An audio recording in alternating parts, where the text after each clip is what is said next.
Bonjour, le titre de cette vidéo est comment utiliser notre nouveau système Moodle.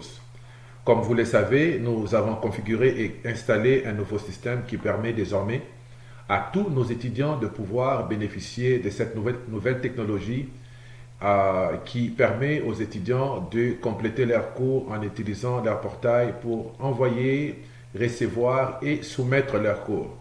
Alors, on va pouvoir parcourir cette vidéo dans le maximum de 10 minutes qui vous permettra de pouvoir savoir comment utiliser les systèmes et être efficace pour votre apprentissage. On commence avec la première étape, ce n'est pas compliqué. Alors, on avance. La première des choses à faire, c'est de pouvoir lancer votre navigateur et de là, vous allez pouvoir accéder à votre compte Moodle. Je crois qu'à ce niveau ici, tout le monde a le lien, comment accéder à cela. Le lien vous sera envoyé soit par email lorsque votre compte est configuré ou on peut aussi vous les envoyer dans un document PDF. Alors, une fois qu'on est sur cette page, la prochaine des choses à faire, c'est d'accéder à votre compte. Vous cliquez sur Login, vous venez ici, vous allez pouvoir entrer votre nom d'usager. Votre nom d'usager vous sera envoyé, inclus votre mot de passe. Alors, comme vous pouvez le voir, nous avons entré notre mot d'usager et nous sommes présentement sur cette page. Sur cette page, nous allons pouvoir apprendre comment accéder et comment utiliser les nouveaux systèmes. La première des choses que j'aimerais que vous puissiez faire, c'est de tout d'abord chercher à accéder à la section qui s'appelle Préférences. Donc, nous allons pouvoir aller étape par étape. La première étape consiste à pouvoir tout d'abord cliquer ici à droite. En cliquant ici à droite, vous allez avoir accès à cette fenêtre. Et sur cette fenêtre, ça vous donnera l'option de pouvoir soit utiliser ce qu'on appelle le tableau de bord, le profil, notes, messages personnels, ou vous pouvez aussi utiliser l'option préférences. Pour le but de cette tutoriel, on va pouvoir utiliser l'option préférence qui nous permet de pouvoir apprendre comment aller changer les préférences sur notre site. Alors, arrivé ici, vous avez trois options principales. On ne va pas parcourir tout en détail. Le premier, il s'agit de pouvoir changer ou modifier votre profil. Qu'est-ce que vous pouvez faire ici pour tous les nouveaux étudiants? La première des choses à faire en venant sur cette page, c'est de pouvoir aller directement en bas et on va pouvoir ajouter un avatar, ajouter une photo. Présentement, il n'y a aucune photo. Alors, comment ajouter la photo? C'est très simple, c'est facile. Vous allez tout simplement cliquer ici, là où il y a la flèche. Vous allez cliquer sur ça. Vous cliquez sur ça, ça va vous ouvrir cette fenêtre. Vous allez pouvoir cliquer sur déposer un fichier. Vous allez pouvoir naviguer comme d'habitude, peut-être que vous naviguez pour aller chercher un fichier. Dans mon cas ici, j'ai trouvé mon fichier qui s'appelle Jésus. Je clique sur ça. Je clique sur déposer les fichiers et voilà, le fichier est là. Cela n'est pas tout. Vous devez cliquer ensuite sur enregistrer mon profil. Et voilà. Donc désormais, le professeur peut pas seulement voir votre nom, mais il peut aussi associer à votre nom votre photo. Ceci est obligatoire. Ensuite, vous avez l'option pour pouvoir aller changer le mot de passe. Nous n'allons pas passer du temps ici. Je crois que c'est simple. La clé est de pouvoir lire attentivement ce que ça dit ici au sujet de la complexité pour un mot de passe qui est approuvé. Alors, on retourne. La troisième étape consiste à pouvoir changer la langue. Évidemment, on va pouvoir configurer votre langue par défaut. Mais si vous voulez aller soit en anglais ou en français, faites-le, c'est facile. Langue préférée, vous sélectionnez. On a aussi l'option de Kiswahili, mais on ne va pas l'utiliser ici. Donc, on va tout simplement utiliser français et anglais. Et de là, vous pouvez naviguer. Voilà, c'est tout ce que vous avez besoin de faire pour pouvoir comprendre comment configurer votre compte, comment ajouter une photo, comment aussi ajouter, en fait, changer votre mot de passe. Sur cette même section ici, vous avez d'autres options. La première option, c'est ce qu'on appelle tableau de bord. Vous l'avez ici à droite. Vous l'avez aussi ici à gauche. Ensuite, vous avez une autre option qui est notes. Donc, on va pouvoir le voir un peu plus tard où vous pouvez voir les notes de tous vos cours. Alors, allons-y, nous allons pouvoir cliquer sur la section qui dit tableau de bord. Lorsqu'on clique sur le tableau de bord, ça va pouvoir nous amener sur cette fenêtre pour les nouveaux usagers. Vous allez pouvoir recevoir ceci. Bien évidemment, vous pouvez cliquer sur suivant. Ça va vous donner un petit tutoriel, mais on ne va pas passer le temps avec ça. On va pouvoir cliquer sur terminer et ici, ça vous dit les cours qui sont disponibles. Donc, à ce niveau ici, vous avez un cours qui est disponible, qui est le cours démo. Le cours démo vous permet de pouvoir vous pratiquer sur comment utiliser le système. Les cours démo, en réalité, n'est pas un cours proprement dit qui vous sera affecté en termes de notes, mais c'est un cours qui vous permet de pouvoir vous pratiquer.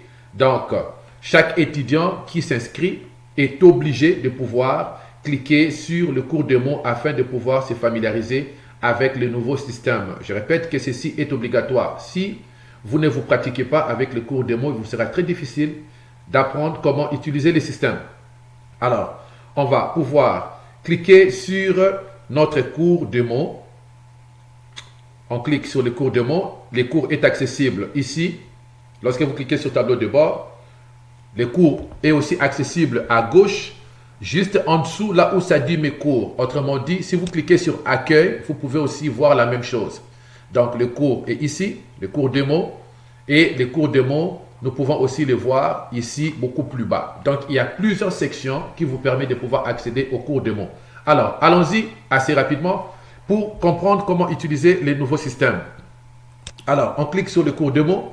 La première des choses à faire lorsque vous accédez sur un cours, c'est lire.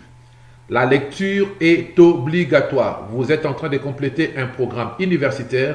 Vous êtes obligé littéralement de toujours tout lire, tout ce qui est posté, tout ce qui est demandé, car c'est la seule façon de pouvoir se familiariser avec les travaux. Donc, une recommandation, lorsque vous accédez sur votre page, à partir de l'ordinateur, prenez toujours l'habitude de pouvoir aller jusqu'au bas de la page. Donc, ne vous limitez pas seulement à ce que vous avez vu au-dessus, parce que cela peut ne pas être complet. Alors, donc, ici, nous avons la première section, l'annonce. La deuxième section, ici, nous avons la description du cours. Dans d'autres cours, ça va pouvoir dire description du cours et ça peut varier. Donc, il faudra juste lire pour pouvoir connaître quelle est la description du cours et ce que vous devez faire. Dans un cas comme celui-ci, nous avons mis une petite description pour ce cours ici qui dit comment utiliser le cours démo. Il y a plusieurs étudiants qui ont peur de compléter ce cours, croyant que c'est un cours qui compte. Or, ça dit très bien à lire et à pratiquer. OK? Donc, ce n'est pas un cours qui a une note qui est assignée, mais c'est un cours qui vous permet de simplement vous familiariser avec le système.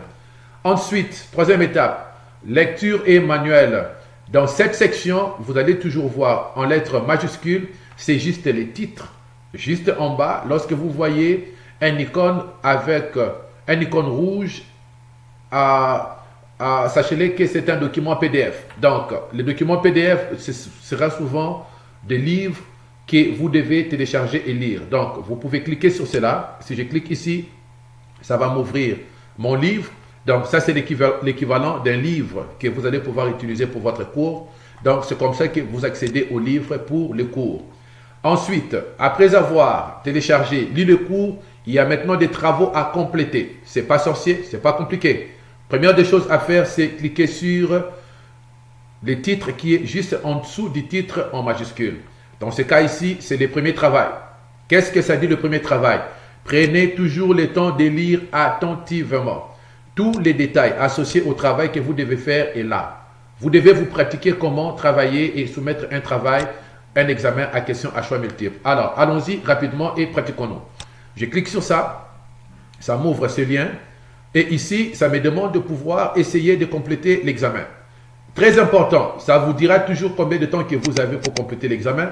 C'est votre responsabilité de lire parce que ici, des fois, ça peut changer. Ça peut vous indiquer un livre spécifique que vous devez lire parmi les livres que vous avez reçus pour les cours. Donc, si vous ne lisez pas, vous allez compléter les cours en utilisant de mauvaises ressources. Et c'est la responsabilité de l'étudiant.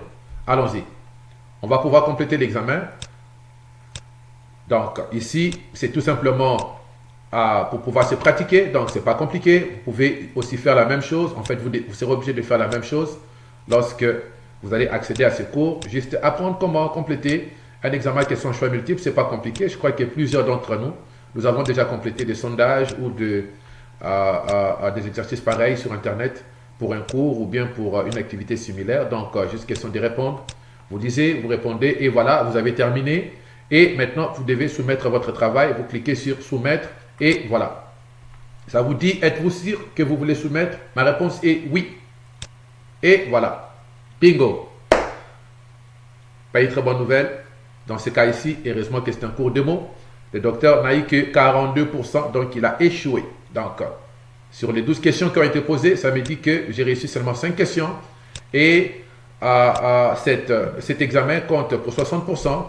Et voici ma note que j'ai reçue, heureusement ou malheureusement j'ai échoué. Et ma note est de 42%.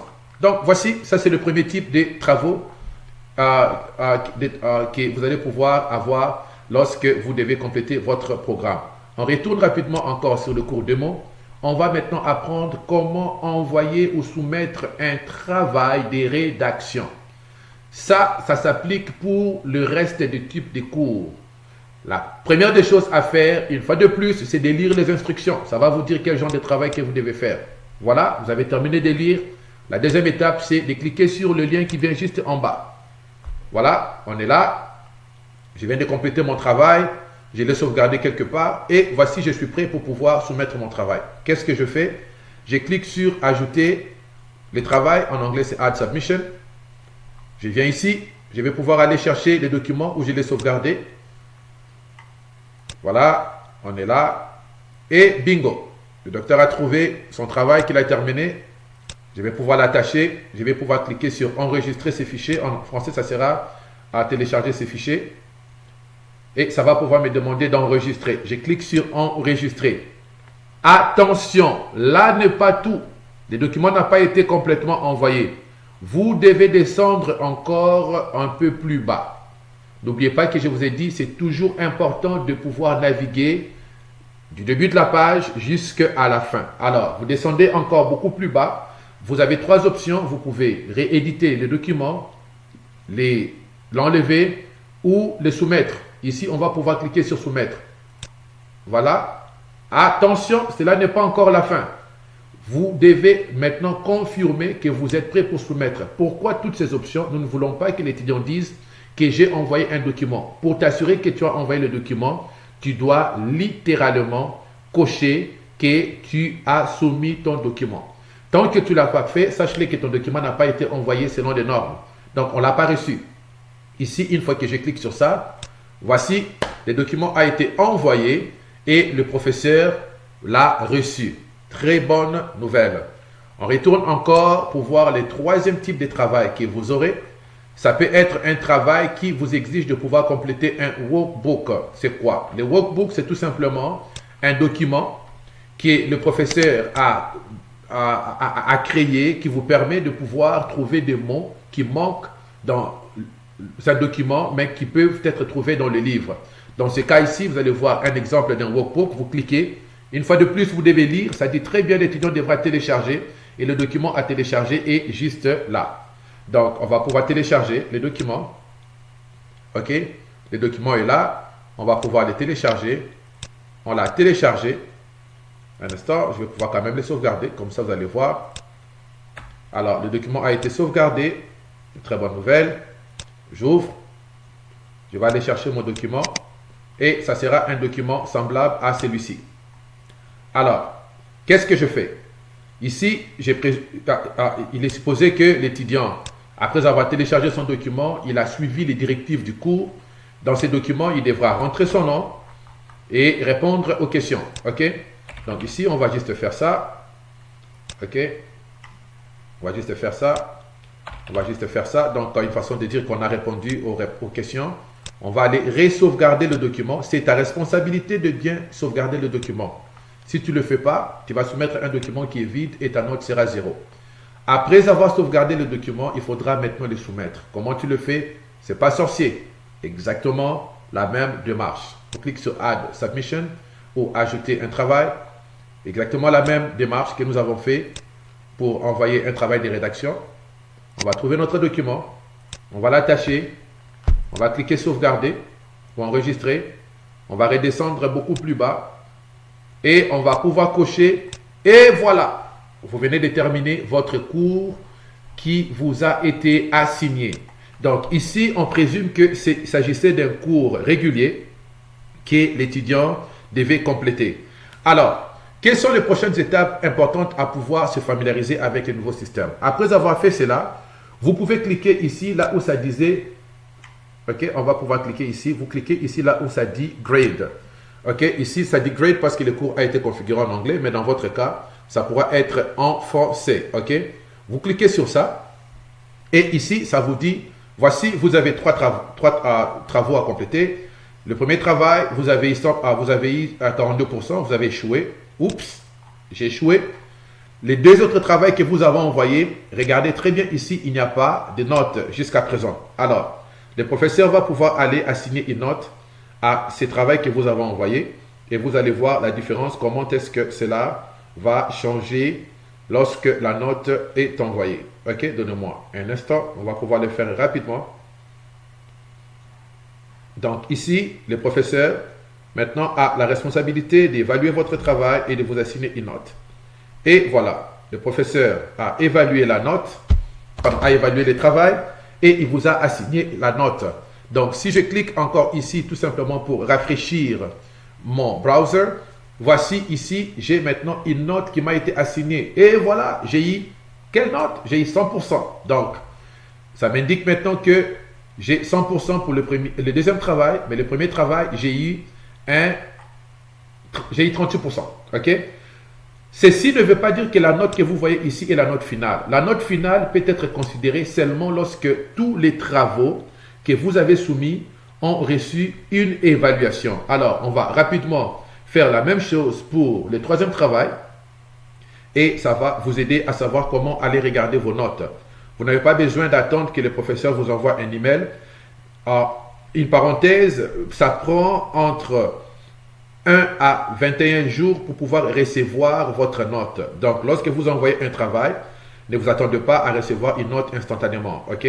À part un examen à question à choix multiple. Donc, les autres travaux, vous devez donner ou patienter jusqu'à 3 semaines. Mais toutefois, lorsque vous accédez au système, vous pouvez tout simplement cliquer sur ça et ça va pouvoir vous indiquer que la note, en fait, le travail a été corrigé ou pas. Alors, ici, on vient de corriger le troisième travail. On va faire une démonstration. Je clique encore sur Grade. Et voilà. Ici aussi, j'ai eu un 100%. Enfin, je peux maintenant voir toutes les notes qui correspondent à mon cours. C'est ainsi que vous pouvez accéder à toutes vos notes. Une fois terminé, pour retourner à la page principale ou la page d'accueil, vous cliquez seulement sur le bouton HBI ici. Ça va pouvoir vous ramener sur la page d'accueil. Un petit détail. Chaque jour, lorsque vous accédez à votre compte, c'est votre responsabilité de lire les annonces. Sur cette page, nous postons des annonces. Si vous ne lisez pas les annonces, vous n'allez pas vous familiariser avec ce qui a été annoncé au sujet du cours ou au sujet de votre programme et ainsi de suite. Donc, dans ce cas ici, on avait placé quelques annonces. Ici, il s'agit de la graduation. Ici, il s'agit de pouvoir indiquer aux étudiants comment utiliser la grille de correction. Je recommande à tous les étudiants de obligatoirement accéder sur ces documents pour pouvoir se familiariser avec cela. Et enfin, vous avez plusieurs sections pour accéder à vos cours. En bas, ici, vous pouvez voir que vous avez plusieurs cours. Dans ce cas ici, nous n'avons que 2.